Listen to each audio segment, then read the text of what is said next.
આટલા તડકામાં કોઈ કામ નહોતું તો થાંભલા નાખવાનું કામ ચાલુ કર્યું છે.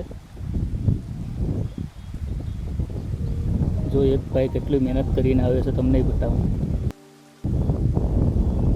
જો આવે બાલ્ટીમાં માલ લઈને.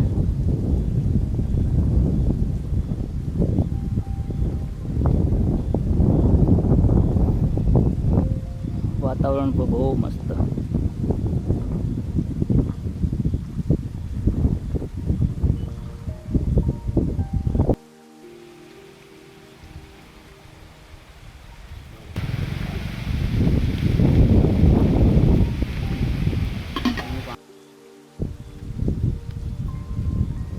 ભાઈ એક થાંભલો કેટલાનો હતો? 400 રૂપિયા. હા આ 210માં છે કે સારું કહેવાય છે. હા હા તો આ સબસિડી પર નાખવા હોય તો કેટલામાં પડે? તો 200 રૂપિયાનો હોય તો હોમાસ પડી જાય ને.